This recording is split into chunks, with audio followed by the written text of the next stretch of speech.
네, 함께 따라하겠습니다. 날마다 회심이 일어나는 교회. 날마다 회심이 일어나는 교회. 오늘 이야기는 성령 강림 사건 직후에 일어났던 이야기입니다. 베드로가 처음으로 이제 설교를 시작을 하죠. 이것을 베드로 오순절 설교라고 이야기하기도 합니다. 흔히 교회의 첫 번째 설교라고 부릅니다.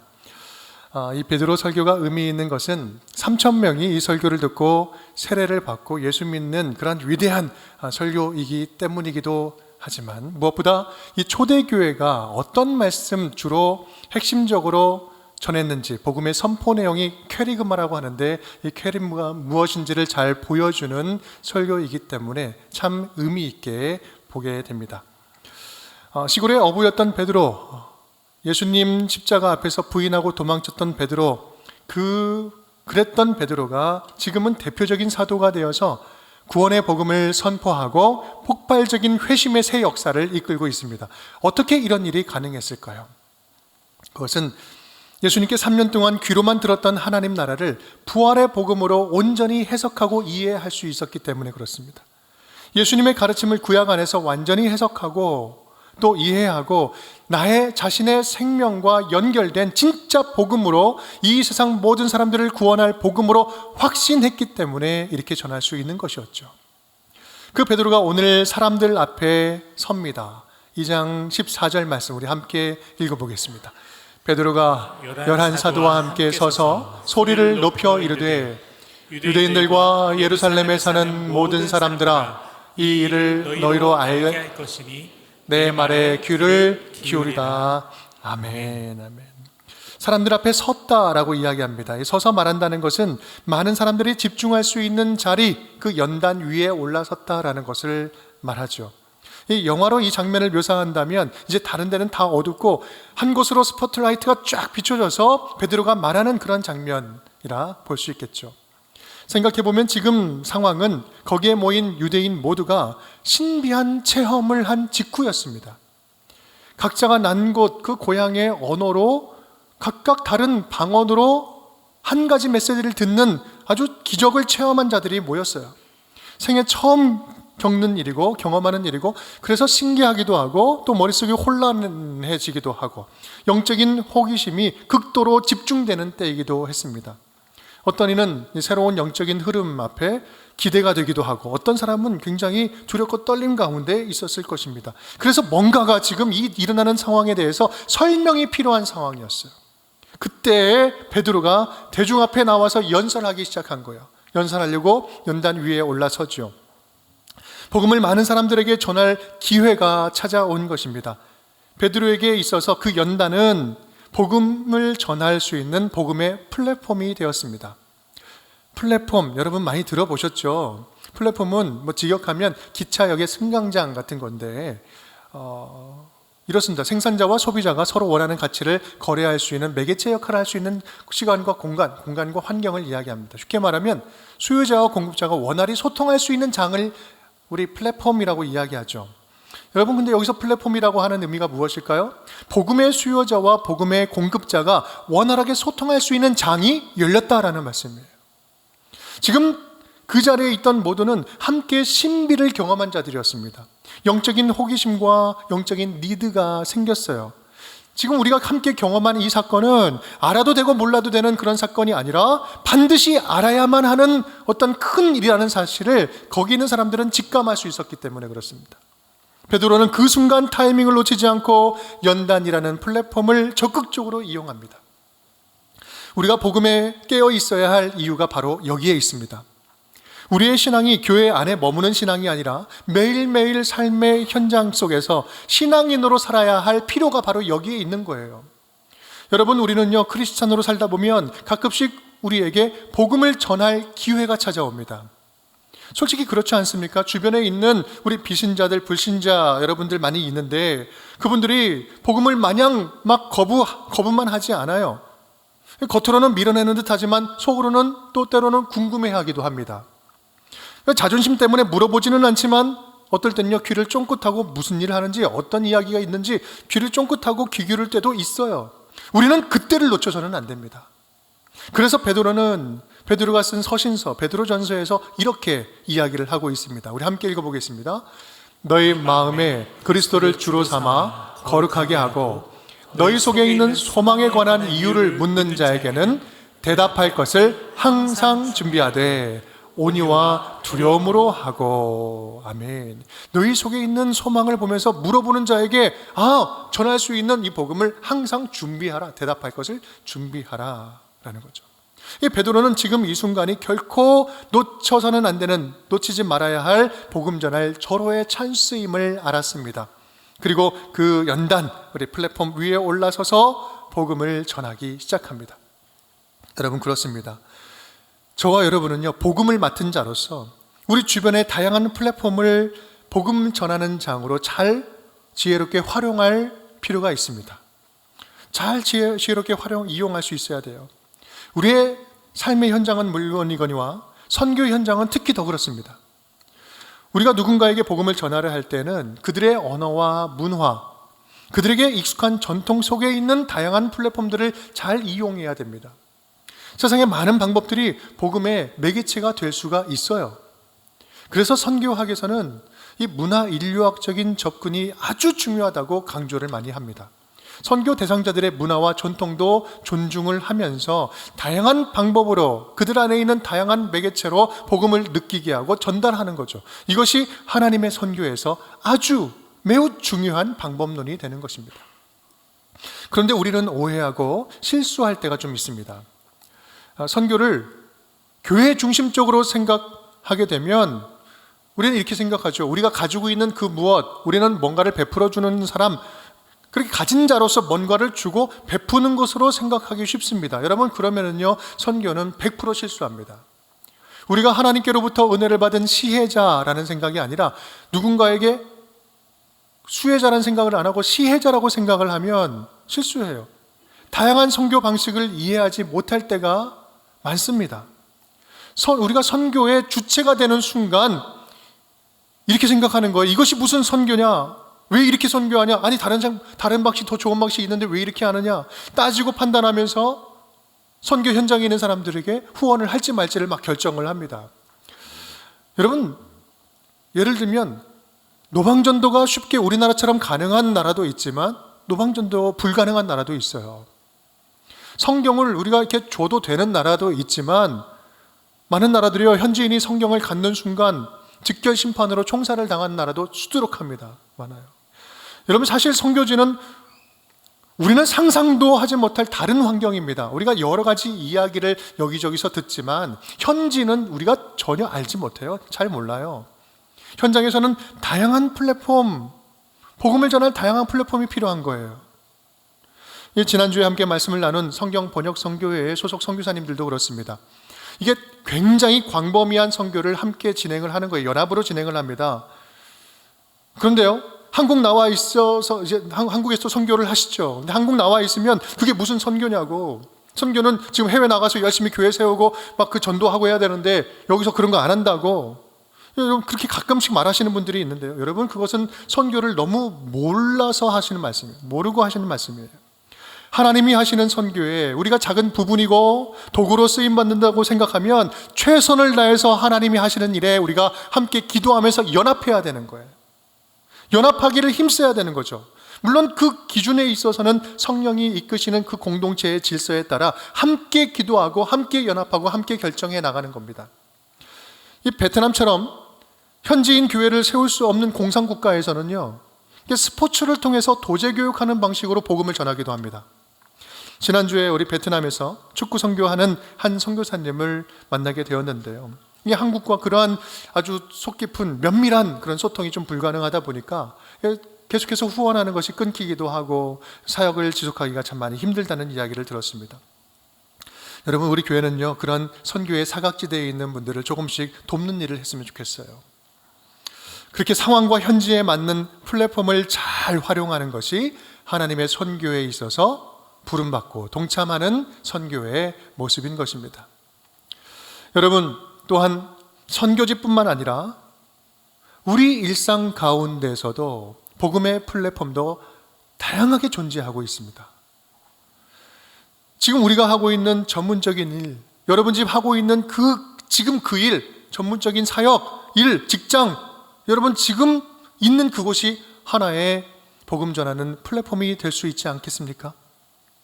여러분이 가지고 있는 재능, 실력, 함께 가장 친밀하게 만나는 만남들, 여러분의 일상의 삶의 현장이 플랫폼이 되지 않습니까?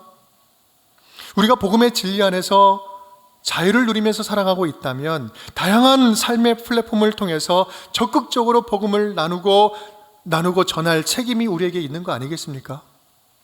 오늘 베드로가 연단이라는 플랫폼에서 적극적으로 복음을 전한 것처럼 저와 여러분 우리들의 삶의 현장들도 적극적으로 복음을 전하는 거룩한 플랫폼들이 다 될 수 있기를 주님의 이름으로 축복합니다. 그렇다면 베드로가 전한 오늘 설교의 구체적인 내용은 어떠한 내용이었을까요? 오늘 본문 앞에 한 36절까지 긴 설교의 내용이 나옵니다. 그 안에는 구약 말씀이 3번이나 인용이 되죠. 요엘 말씀 또 시편 말씀 두 시편이 인용이 됩니다. 구약을 인용한다는 것은요, 지금 이 상황이 구약의 예언이 온전히 성취된 사건이다라는 것을 말해주기 위한 것이죠. 앞에 나오는 요엘서 말씀은요, 구약에서 예언한 메시아가 도래했다, 메시아가 이제 오셨다라는 것을 선포하는 말씀이었어요. 그러면서 누구든지 주의 이름을 부르는 자는 구원을 받으리라, 어느 누구도 주의 이름을 부르면 구원을 받는다라는 이 약속이 누구를 통해서? 예수 그리스도를 통해서 성취되었다라는 것을 말씀하고 있습니다. 그리고 시편 뒤에 나오는 16편과 110편을 인용하는데 이것은 부활 시편, 메시아 시편이라고 이야기합니다. 이 다윗 시편을 통해서는 이렇게 이야기합니다. 예수께서 부활하신 분이요, 예수께서 메시아다라는 사실을 다시 한번 성경 말씀을 통해서 확증시켜 주는 거예요. 베드로 설교의 메시지는요, 단순하고 분명합니다. 한마디로 말하면 이거예요. 예수 그리스도가 우리의 주인이시다, 예수 그리스도만이 우리의 메시아고 주인이시다 라는 말씀을 하고 있는 거예요. 그런 주님을 어떻게 했다? 너희가 죽였다, 이거죠. 이 36절 말씀, 핵심되는 말씀인데요, 함께 읽어보겠습니다. 그런즉 이스라엘 온 집은 확실히 알지니 너희가 십자가에 못 박은 이 예수를 하나님이 주와 그리스도가 되게 하셨느니라 하니라. 아멘. 너희가 못 박아 죽인 이 예수를 하나님은 주와 그리스도가 되게 하셨느니라. 베드로 설교의 핵심은 한마디로 예수님이 주인이시다. 딴소리가 없습니다.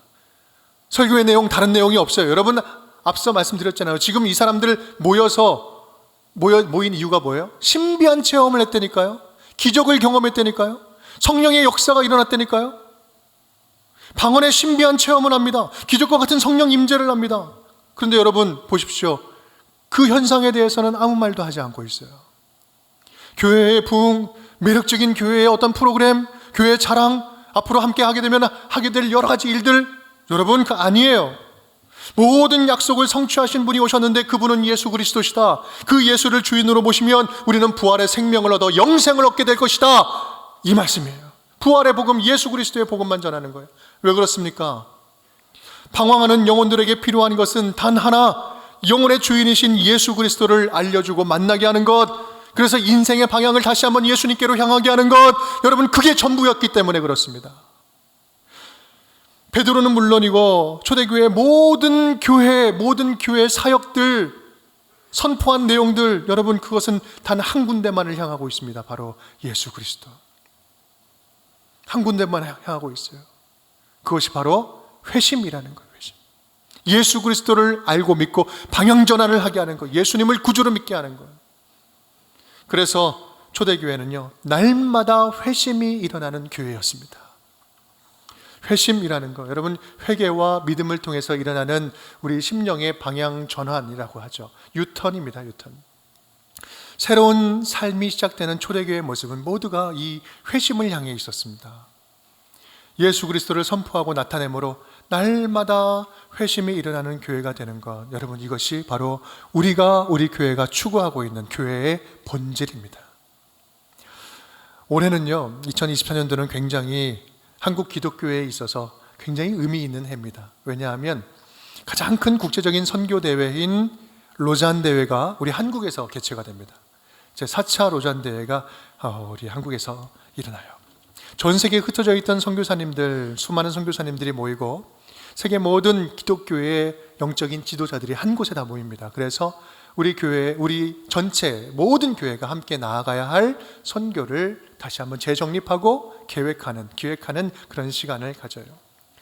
우리나라에서도 수천 교회가 넘는 교회가 함께 지금 동참하면서 초교파적으로 영적으로 연대하면서 영적인 파도를 함께 이루어가고 있습니다. 우리 교회도요, 지금 그런 흐름 가운데 함께 사도행전 말씀을 차근차근 함께 보고 있는 거예요. 그런데 여러분, 이 로잔 대회의 주제가 있는데 주제가 뭔지 아십니까? 바로 주제가 오늘 사도행전 2장 말씀을 근거로 하고 있어요. 주제가 이렇습니다. 교회여, 함께 그리스도를 선포하고 나타내자. 교회가 할 일은 뭐라고요? 그리스도를 함께 선포하고 함께 나타내는 거예요. 여러분, 사도행전 2장에 이야기가 담겨져 있습니다. 앞에는 베드로의 설교로 선포가 이루어지고요, 뒤에는 복음에 합당한 삶을 살아내요. 보여주는 거예요.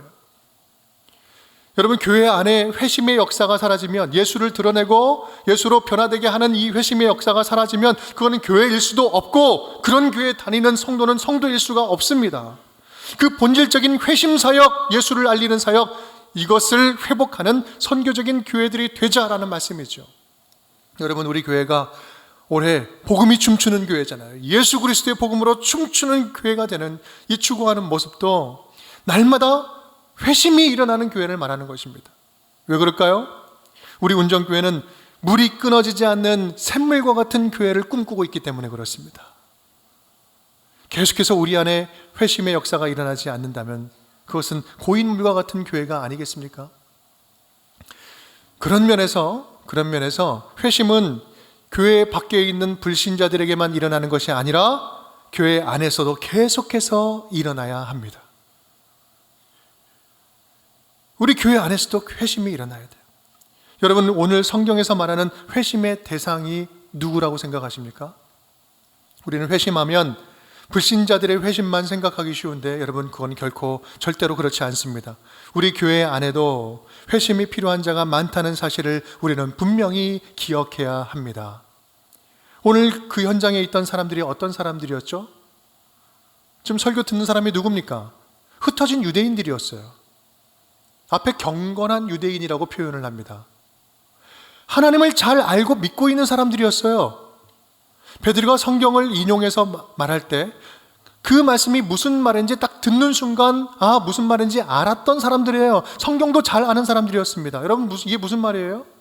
그들은 하나님의 말씀도 알고 구약의 전통도 알고 율법의 내용도 잘 아는 사람들이었어요. 어쩌면 그들은 지금 6월절부터 오순절까지 50일 동안 이 예루살렘에 머물면서 순례했던 자들이죠. 머물러 있던 자들이었을 가능성이 큽니다. 그렇다고 본다면 예수를 십자가에 못 박으라 그렇게 외쳤던 사람들이 상당히 포함됐을 거예요.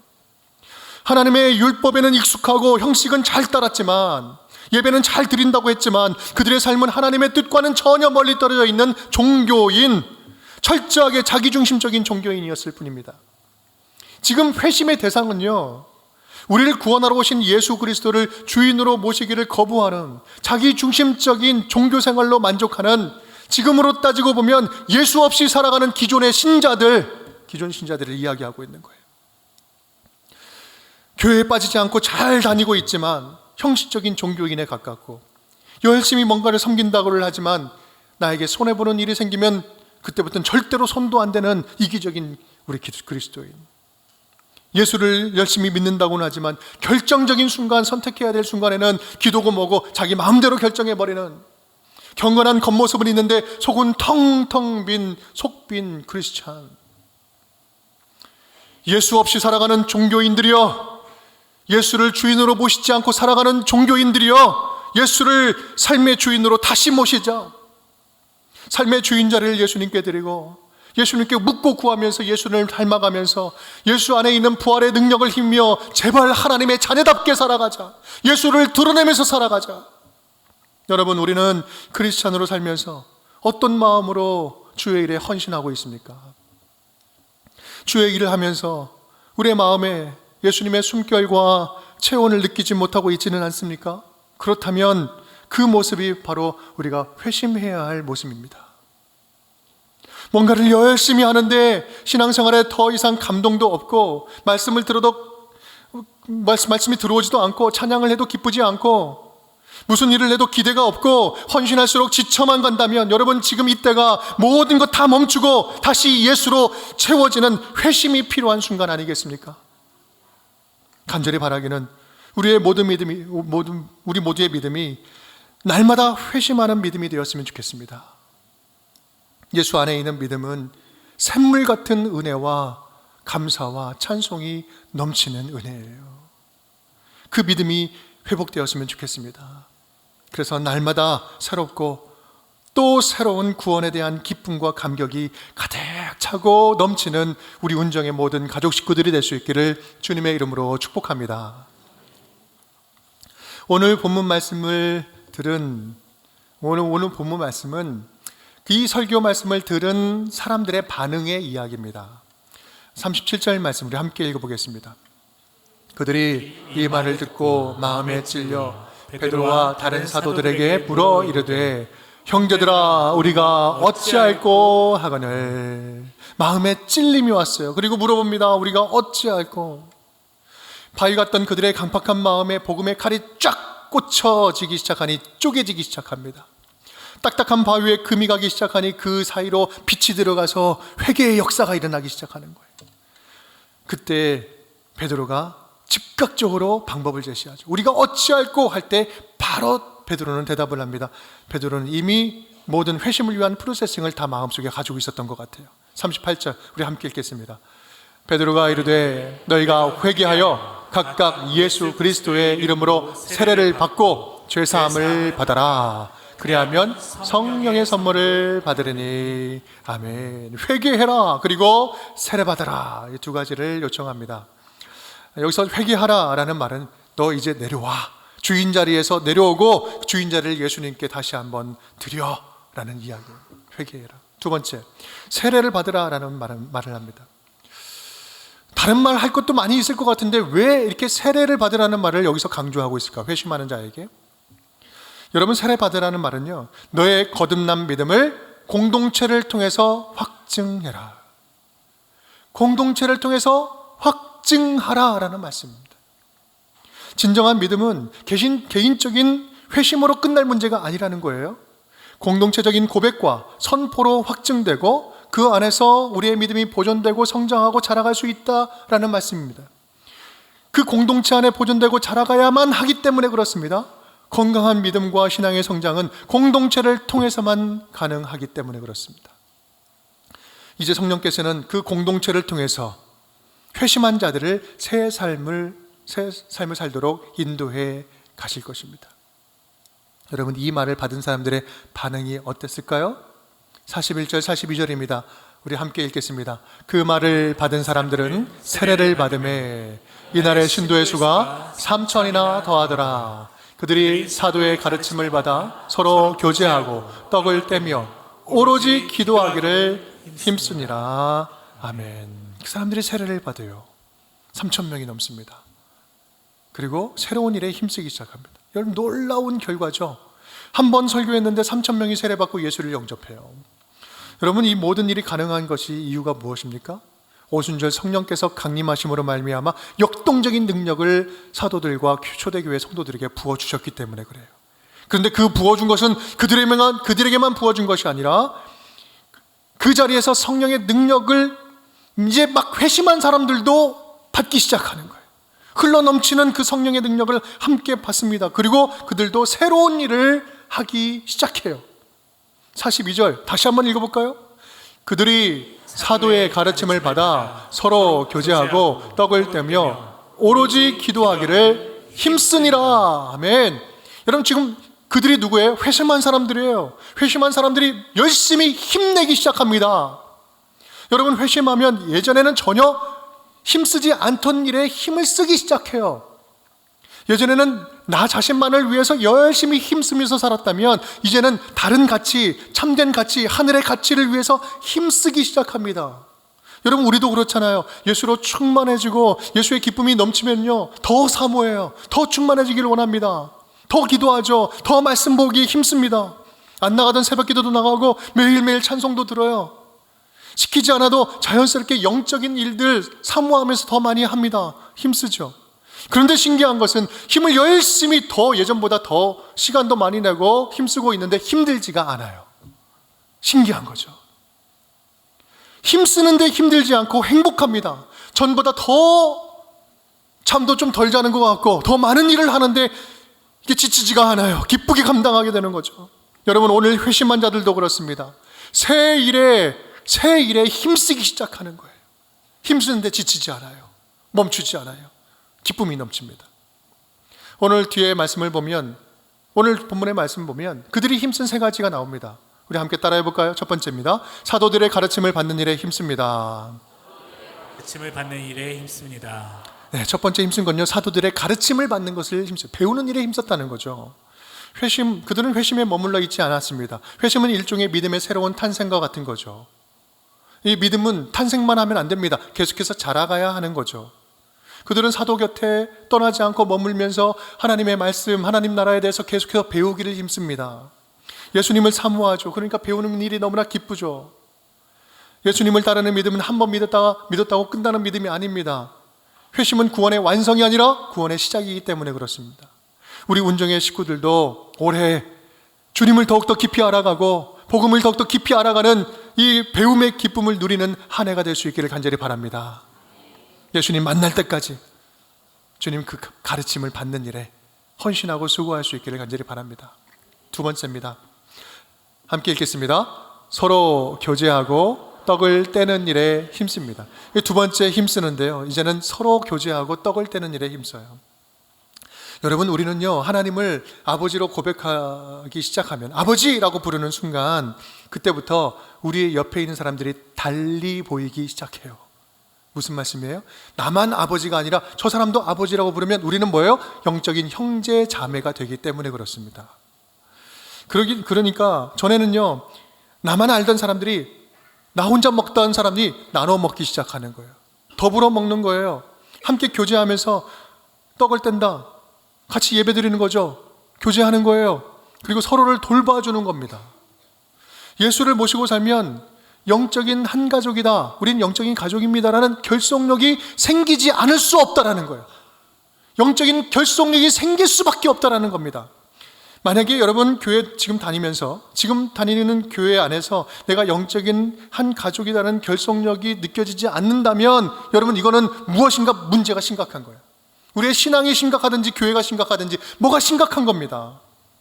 여러분, 오해하지 말고 들으십시오. 주일날 되어서 주일날 교회에 나와서 말씀을 듣는 것만으로 내 신앙에 문제가 없다라고 생각을 한다면 그것이야말로 진짜 심각한 문제입니다. 또 여러분, 교회를 정하지 않고 출석만 계속 하시는 분들도 계시는데요, 여러분, 잠시 머물더라도 지금 예배드리게 하는 분은, 이곳에 보낸 분이 하나님이십니다 라고 믿는 것이 정상입니다. 그렇다고 믿는다면 여러분, 잠시 다니시더라도 꼭 등록을 하고 다니시길 바랍니다. 혹시 사정이 돼서 떠나야 될 때는요, 자유롭고 투명하게 또 떠나는 거예요. 여러분, 지금 이 말씀 오해하지 마십시오. 제가 등록교회 늘리려고 하는 거 아니에요. 여러분, 등록한다는 것은 이 공동체에 자신을 투명하게 알리고 서로 영적으로 책임지겠다, 책임 있게 신앙생활 하겠습니다 라고 하는 하나님 앞에서 하는 약속 행동이에요. 여러분, 그럴 때 우리는 얼마나 이사가 많고 이동이 많습니까? 그 거처가 옮겨진다 할지라도 우리의 신앙은 끊이지 않고 계속해서 성장할 수 있습니다.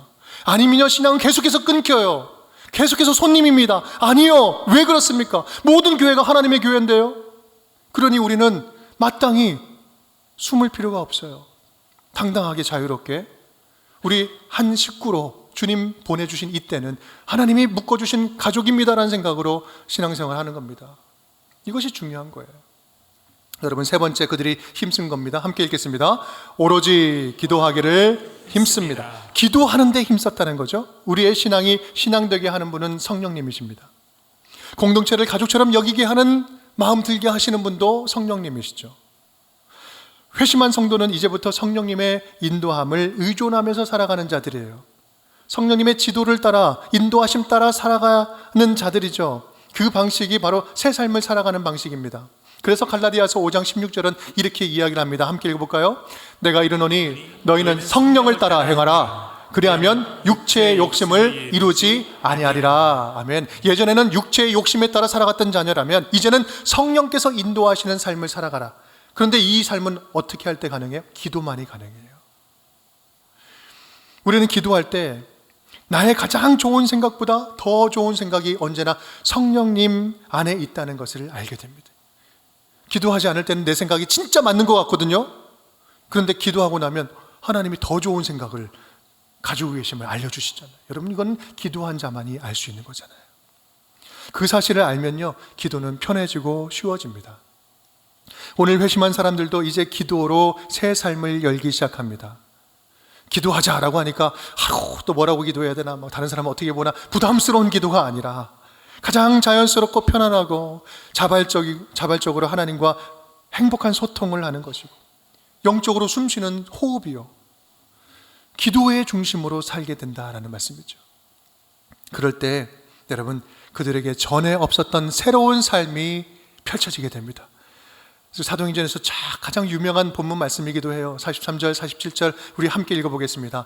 사람마다 두려워하는데 사도들로 말미암아 기사와 표적이 많이 나타나니 믿는 사람이 다 함께 있어 모든 물건을 서로 통용하고 또 재산과 소유를 팔아 각 사람의 필요를 따라 나눠주며 날마다 마음을 같이하여 성전에 모이기를 힘쓰고 집에서 떡을 떼며 기쁨과 순전한 마음으로 음식을 먹고 하나님을 찬미하며 또 온 백성에게 칭송을 받으니 주께서 구원받는 사람을 날마다 더하게 하시니라. 아멘. 여러분, 이 본문은요, 초대교회 성도들의 모습을 한 그림 안에 다 보여주는 정말 유명한 본문 말씀이잖아요. 주제 말씀이잖아요.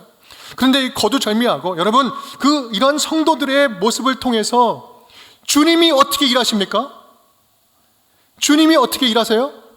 주께서 구원받는 사람을 날마다 더하게 하시니라. 구원받는 사람을 날마다 더하게 하시는 분이 누구예요? 주님이 움직이시는 거예요. 하나님이 기다렸다는 듯이 일하십니다. 구원받은 자를 더하세요. 하나님이 직접 선교하시고 직접 열매를 거두고 계십니다. 누구를 통해서요? 성령의 인도함을 받는 이 공동체를 통해서 주님께서 신나게 일하신다는 말씀이에요. 여러분, 이것을 다른 말로 하면 이런 거 아니겠습니까? 하나님이 이런 공동체를 기다리고 계셨다. 이 새 시대를 열면서 이런 공동체를 기다리고 계셨다는 말씀 아니겠어요? 하나님이 지금 우리 교회, 우리 운정교회에게 이런 모습을 기대하고 계신다는 말씀 아니겠습니까? 하나님이 성령으로 거듭난 성도들에게 당신의 일을 믿고 맡기겠다, 이러한 교회가 있다면 내가 모든 것을 다 믿고 맡기겠다, 내가 믿고 맡기겠다. 사랑하는 여러분, 우리 교회가 날마다 회심이 일어나는 교회가 된다면 오늘 사도행전 2장에 나타난 초대교회처럼 하나님은요, 어떠한 일도 믿고 맡길 만한 믿음직한 성도, 믿음직한 교회가 될 줄 믿습니다. 하나님께서 마음껏 사용하시는 교회가 될 줄 믿습니다. 주님의 복음이 마음껏 우리 교회 가운데 춤추게 될 줄 믿습니다. 간절히 바라기는 우리 운정교회가 오늘 초대교회처럼 날마다 회심하는 교회, 날마다 회심하는 성도들의 교회, 그리고 날마다 회심케 하는 교회가 될 수 있기를 주님의 이름으로 축복합니다. 우리 함께 따라하겠습니다. 날마다 회심이 일어나는 교회, 날마다 회심이 일어나는 교회. 회심의 플랫폼은 우리 삶의 현장입니다. 회심의 플랫폼은 우리 삶의 현장입니다. 회심의 복음은 오직 예수 그리스도입니다. 회심의 복음은 오직 예수 그리스도입니다. 회심의 반응은 성령을 따르는 삶입니다. 회심의 반응은 성령을 따르는 삶입니다.